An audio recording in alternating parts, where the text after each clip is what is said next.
Hi bazala bakaMzitho, welcome to Umgosi noMagatsheni. I am uMagatsheni. Umgosi wethu wanamhlanje bazala bakaMzitho, it's about umpumelelo Mseleku. Guys, ayibhubezi, yabona ibhubezi la ngempela ke manje. So ibhubezi is one person kaMseleku okwazi ukukhuza ubabakhe, and I think umuntu one omela into yakhe. Mara this thing I won't do it and uba nama reasons wakhe.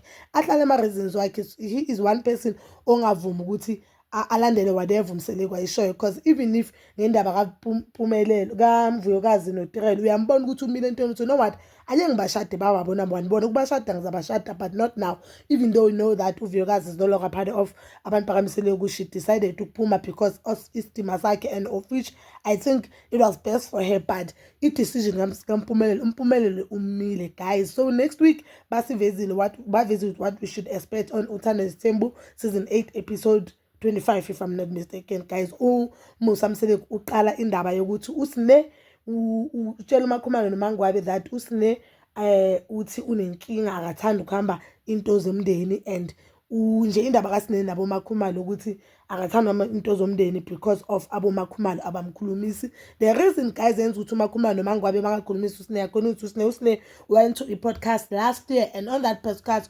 ushilo ukuthi yena umuntu odlala indaba yokuba umama empilweni yakhe izimacele noma yeni Yesu uyazama, but ke as for uMakhumalo noMangwabe akazwani nabo because baya pretender guys. Mina I don't know ukuthi umuntu omdala umkwatela kanjani umntwana. I know that uSine mdala, but bona lapha egcekeni babantu abadala, so I don't know ukuthi ngoba kaMseleku every season isizini angeke iphela ngabanga nama meeting ayi 2-3. I don't know why bangabizanga meeting bakhuza umntwana dani ukuthi bazozenza abantwana besikole aboMangwabe bangakhulumisa uSine. uSine on that podcast said yena noMangwabe abazwani because uMangwabe ukhulumela ukudla. There was this one day yena wayevakasha kaMangwabe, and she ate irole girl.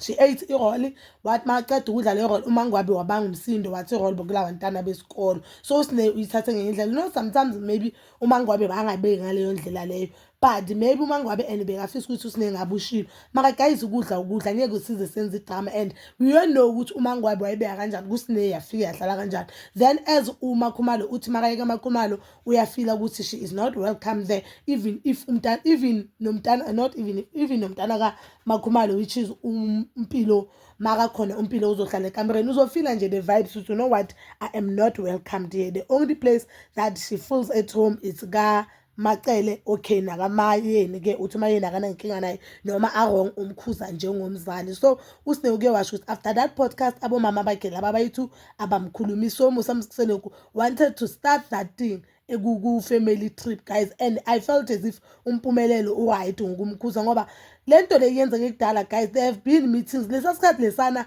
azoyenza umsebenzi wayengabezanga ifamily, then wathi nayi into ekhulunywa uSine ngicela siyikhulumeni silungise, wayimela azoyikhuluma in family trips. And njalo if you notice njalo uma kunama family trips kaMseleku kuzoba ne-meeting yana or kuzoba nenkulumo, and leyo nkulumo izoba about uSine. I'm not saying uSine right guys, and I'm not saying aboMakhumalo mhlambe bongamelanga bamkhuza uSine, but I am saying ku-wrong ukuthi usikhiphe kanti ufika le ungikhipha la ususa la endlini uthi social umoya, kanti le kushayeni kumoya kwakho uyongixova umoya wami.